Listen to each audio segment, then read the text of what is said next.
Film dibuka dengan memperlihatkan Rayman yang sedang menyiram sebuah laptop dengan air keras bersama dengan flash disknya.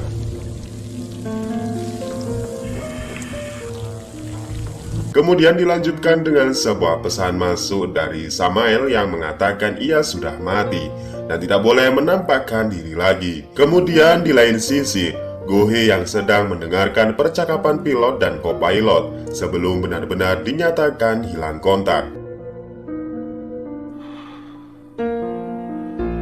Kemudian Hoshi yang baru saja membebaskan Gun berhenti di pom bensin dan menyuruh Gun untuk membeli minuman di sebuah minimarket. Namun saat masuk ke dalam toko, Gun dikejutkan dengan seorang pria yang menyerangnya dengan senjata laras panjang.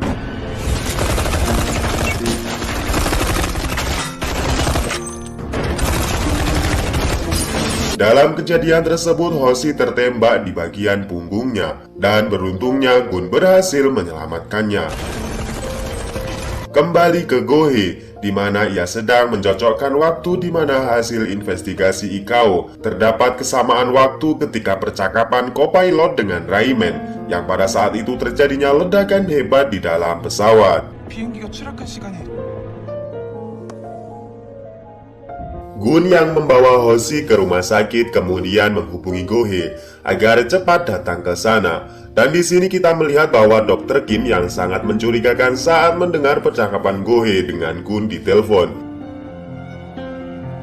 Kemudian saat Gohei pulang ke rumah, ia tambah dikejutkan karena laptopnya sekarang sudah hilang dan kemudian tiba-tiba dari arah belakangnya. Namun Gohei yang sedikit banyak bisa melawan kemudian menodongkan pistol yang tak berpeluru. Walaupun begitu, petugas kebersihan yang waktu itu dihajar oleh Gun menyerah dan tak berani melawan.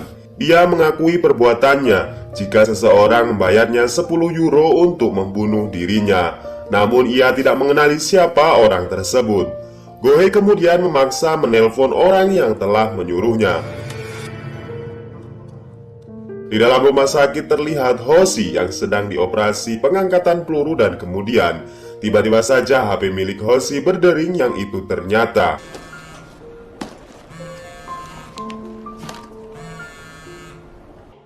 여보세요, 말씀하세요. 달건 씨? 뭐? 피모식 잡아. 테러범하고 한패야. usut punya usut Hoshi lah yang telah menyuruh orang tersebut membunuh Gohei, teman kedutaannya sendiri. Dan dapat dipastikan bahwa Hoshi terpihak kepada teroris. Ketika Gohei hendak mengisi pistolnya tersebut, pria kebersihan tadi langsung melarikan diri. Ketika dikabarkan Hoshi adalah bagian teroris, Gun langsung menuju ke ruangan operasi. Dan sesampainya di sana, Hoshi ternyata sudah menghilang. Ketika di luar, Hoshi yang berlari sempoyongan berusaha kabur dari kejaran Gun di belakangnya. Dan terungkap bahwa pria yang berusaha mengambil laptop Gun di malam itu adalah Hoshi sendiri. Kemudian di dalam perjalanan menuju ke rumah sakit, Gohei menelpon Dr. Kim dan mengatakan bahwa laptopnya sudah menghilang. Dan yang membagongkan adalah Dr. Kim ternyata bersekongkol dengan Jessica Lee dan mengabarkan hal ini kepadanya. 말씀하세요. 여기 문제가 좀 생겼습니다.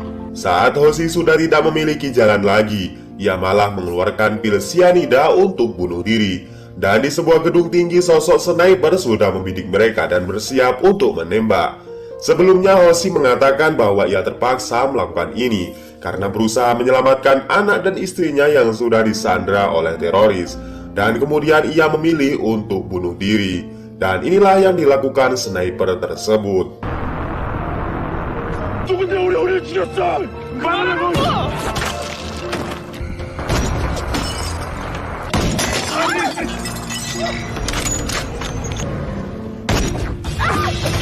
Saat Gohei dan Gun berusaha berlari dan mencari perlindungan, sang sniper sudah siap untuk menembak dan kemudian inilah yang terjadi.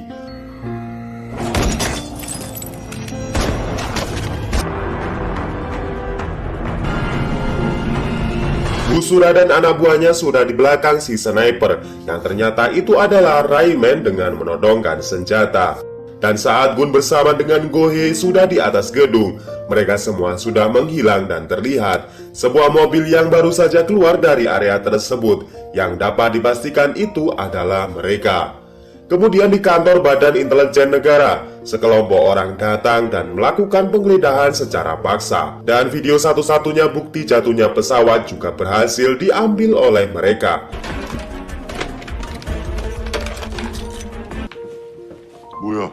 Ketua intelijen yang mengetahui kantornya diacak-acak nampak geram kepada mereka dan terungkap mereka hanya mendapatkan mandat dari pemimpin mereka yang bernama Gi Tai-wung.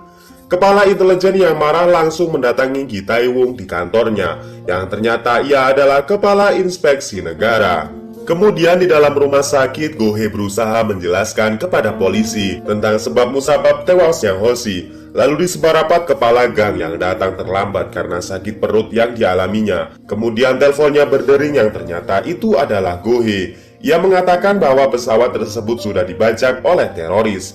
Kemudian kepala gang menyuruhnya untuk berbicara langsung kepada direktur umum. Oleh sebab itu Go-hye diminta kembali dan mengusut kasus ini secara langsung. 장기 오케이? 알겠습니다.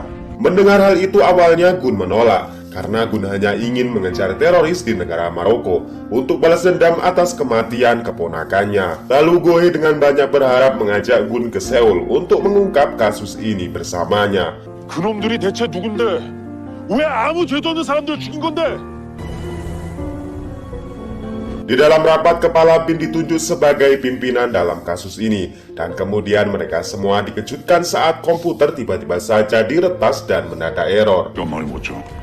원래 그래. Kemudian di tempat golf, Jessica Lee mendapat telepon dari seseorang yang dijuluki dengan Shadow, yang ternyata Shadow inilah peretas yang merusak sistem komputer di kantor Badan Intelijen tadi.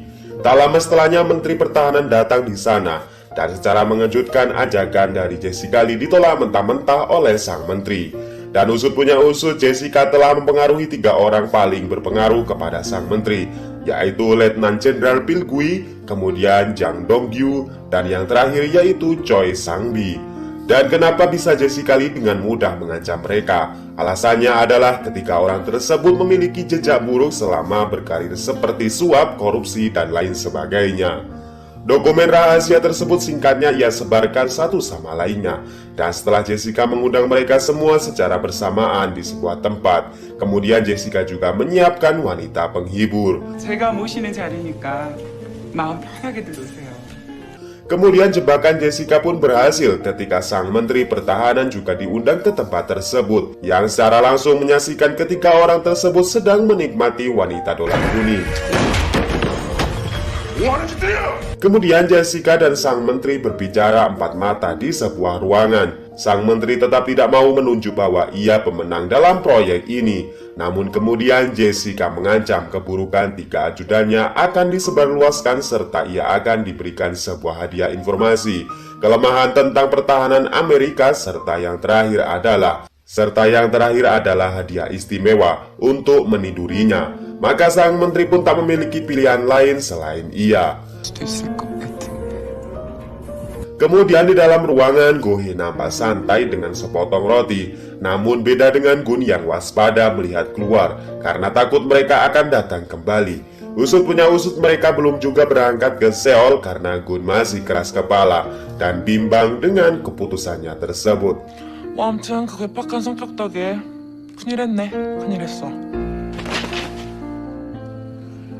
Keesokan paginya mereka menuju ke bandara, dan di sini Gun sangat yakin jika jaringan teroris tersebut sedang mengawasi langkah mereka. Ternyata dugaan itu memang benar, di mana seseorang sedang mengawasi dengan CCTV di berbagai ruangan. Scene kemudian berpindah di mana Rayman yang malang sedang diseret untuk menghadap seseorang. Ternyata ia dihadapkan dengan seseorang yang berpangkat jenderal yang mengatakan bahwa Rayman sudah berkhianat karena tidak bisa menemukan co-pilot. Dan kemudian inilah yang dilakukan oleh sang jenderal.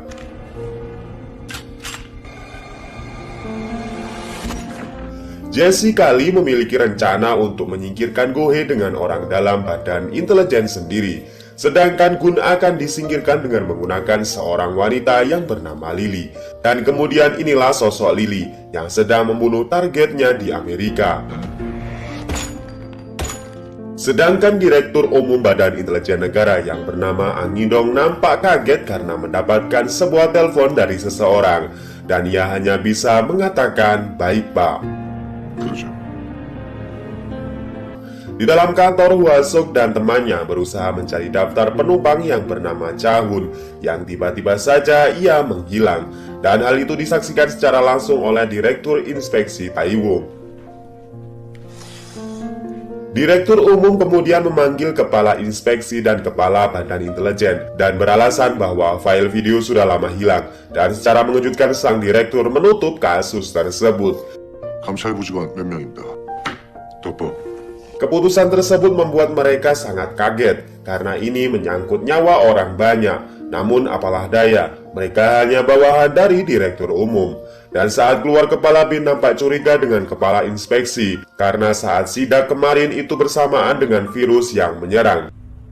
타이밍이 너무 절묘하잖아. Dan kita diperlihatkan di mana satu-satunya video yang tersisa saat ini adalah di tangan Jessica Lee. Ia nampak ragu-ragu untuk menghapusnya dan ia langsung menutup laptopnya saat Lily datang ke sana. Lily adalah asasin profesional dengan harga yang sangat mahal. Terlebih Jessica meminta tidak ingin adanya jejak pembunuhan. 한 장은 받아야겠네요. Lily lalu memamerkan kopernya yang berisi banyak obat serta suntikan klorida di mana sang korban yang telah disuntik itu maka hasil otopsinya adalah akan menyimpulkan serangan jantung. 부검에도 심장마비 외에 다른 사망 원인 못 찾아요. Kemudian di dalam pesawat, Go-hye dengan lahap menyantap makanannya, sedangkan Gun yang masih termenung diam 1000 kata. Kemudian Go-hye bercerita bahwa rasa bersalah yang dialaminya saat ini pernah ia alami saat ia kehilangan ayah tercintanya. Setelah sampai di bandara Seoul, terlihat beberapa orang sudah mengawasi mereka. Dan kemudian Gun pun disetrum hingga pingsan. Gun dinyatakan kena serangan jantung dan dibawa dengan ambulan.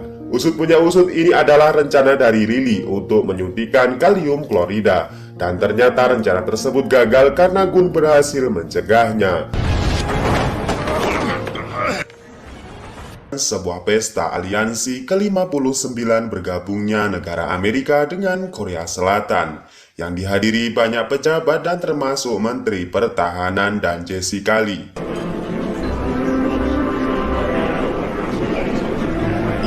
Negosiator dari Dynamic System yang bernama Edward juga turut hadir dalam acara tersebut. Namun Pak Menteri Pertahanan malah seolah mengabaikan apa yang telah disampaikannya. 말씀 좀 조심하세요. 환산 못 뒤집어요. Kembali ke Gun dan Hairi yang di bandara. Ketika Gun berhasil menghindari pria yang tadi yang akan menyetrumnya, lalu berusaha untuk mengambil cincinnya. 뭐냐고 이 새끼야! 왜 그래? 무슨 일인데? Namun Lily yang cerdik mengutus seseorang yang berpura-pura menjadi teman pilot tersebut. 손바닥 펴보라고 이 새끼야! 빨리 옷 갈아입으세요. Dan kemudian mereka berdua pulang dengan dijemput oleh Hwasuk.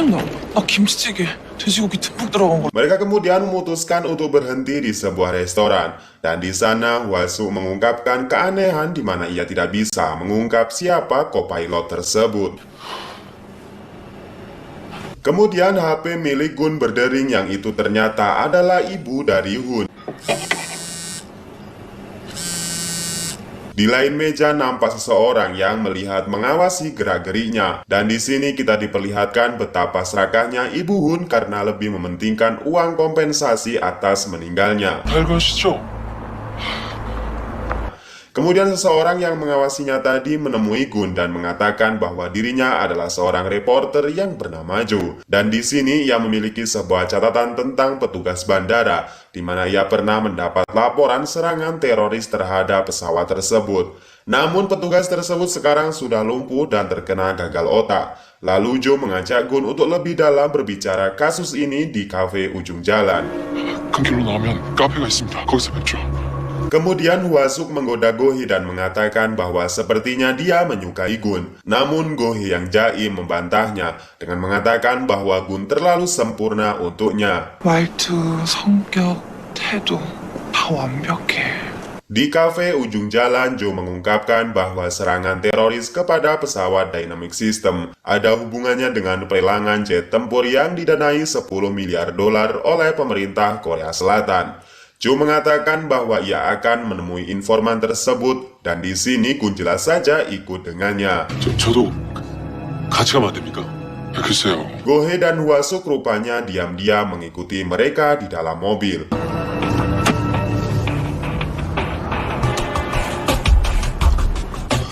Tiba di sebuah hotel, Joe akan menemui sang informan di kamar 407 dan Gun bertugas untuk menunggunya di lobi. Namun karena lama menunggu Joe, Gun tak sabar dan ingin langsung melihat sosok informan tersebut.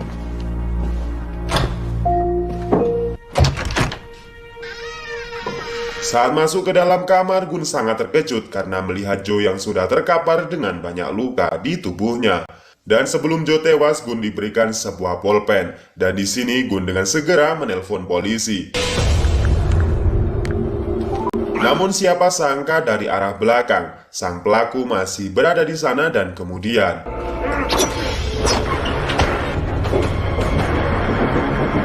Gun kemudian masuk ke mobil Hwasuk dan meminta untuk mengejar pelaku yang mengendarai motor sport merek Supra. Naasnya Hwasuk yang menyopir tak berani menerjang lampu merah dan akhirnya mereka putar balik ke hotel. 살인사건이야. 살인사건?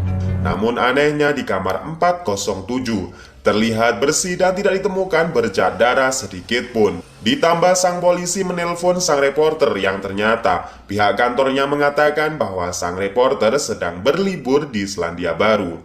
Bahkan CCTV di hotel tersebut tidak merekam jejak orang yang sudah masuk ke kamar itu. CCTV 다 확인해봤는데요. 이 방에 투스객 된 적 없습니다.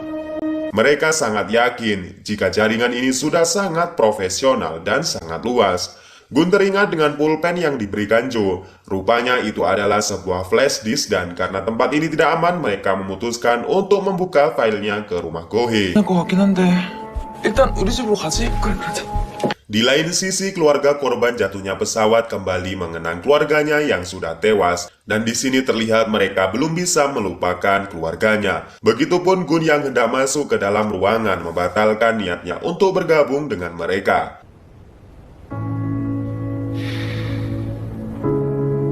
Di rumah Go-hee mereka berhasil memperbaiki flash disknya dan ternyata setelah dibuka itu berisikan laporan pribadi milik co-pilot yang bernama Kim Woo-gi. Yang sangat mencurigakan adalah di sana sebuah dana masuk sebanyak 200 miliar won yang jatuhnya kepada istrinya yang bernama Oh Sak-mi. 거의 50억이야. 보험금 수취는. Mendengar hal itu, Gun kemudian menemui Oh Sang-mi dan memaksa untuk menunjukkan suaminya di mana. 무슨 말씀이세요? 당신 남편 김욱이 살아있잖아. Ia menganggap bahwa Oh Sang-mi hanya berpura-pura sedih agar tidak mencurigakan publik. Namun sang guru judo yang tak menahu soal itu kemudian membanting Gun hingga ia terkapar pingsan. Edward Park dan asistennya kemudian membawa Gun bersamanya. Dan setelah sadar, Gun sekarang berada di dalam mobil yang dikendarai oleh Mickey. 미키라고 합니다. 저 아시죠? Kembali ke keluarga korban, seorang asisten dari Jessica datang dan berencana untuk mengambil kasus ini untuk melawan Dynamic System. Ia berencana menuntut mereka ke pengadilan negara. Ia juga mengatakan bahwa mereka semua tak perlu membayarnya di muka. 하지 마십시오. 일체 비용은 재판이 승소하면 상 차리고 있습니다. Dan terlihat kembali sang asasin Lily dan para anak buah sedang mempersiapkan senjata untuk kembali memburu Gun. 끝나면 보너스나 후하게 주세요.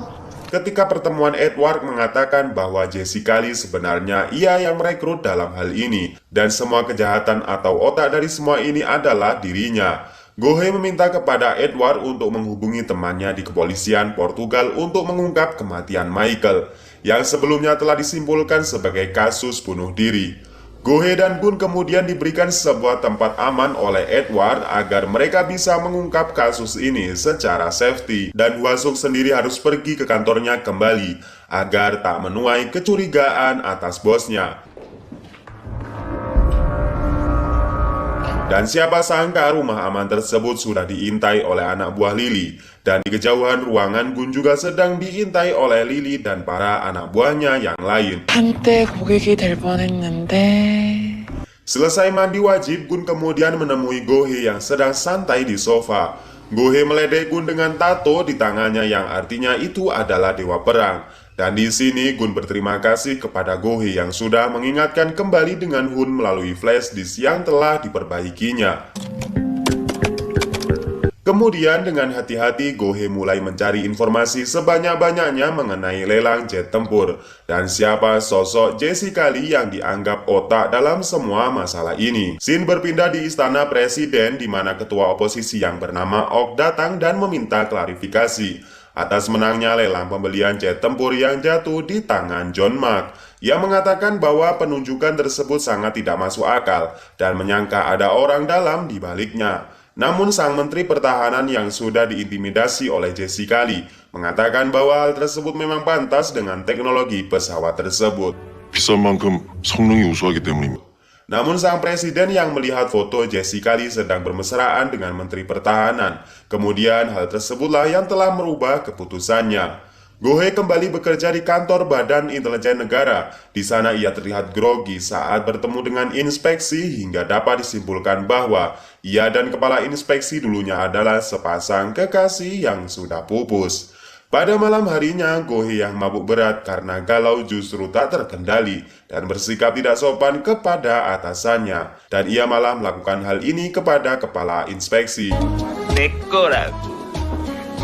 Kemudian Gohei dipanggil oleh atasannya yang bernama Min Jae-sik dan mengatakan jika investigasi kasus ini dihentikan. Gohei kecewa namun apalah daya, ia tidak punya kekuasaan sama sekali dalam hal tersebut. Di dalam rumah, Gun kembali berolahraga dan melatih tubuhnya agar tetap kuat. Temannya yang bernama Kwang meminta maaf di telepon karena sudah membantingnya kemarin hingga pingsan. Dan kemudian kita dapat melihat jika Lily di atap gedung selalu mengintai Gun setiap harinya. Saat Kwang dan Gun hendak keluar menggunakan mobil, Lily melakukan aksinya dengan meretas sistem sopir otomatis di mobil tersebut. 밟고 있어요.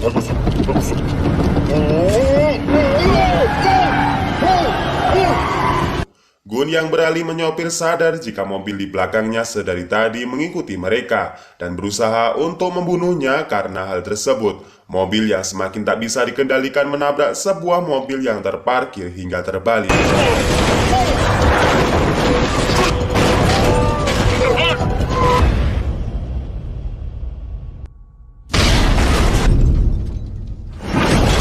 Namun beruntungnya mereka selamat. Dan di sini Kwang menjadi yakin jika apa yang dikatakan Gun selama ini memang benar. Dan ia juga akan membantu Gun menyelesaikan kasus ini. Dan saat mereka akan menderek mobil tak diduga, mereka bertemu dengan Jessica.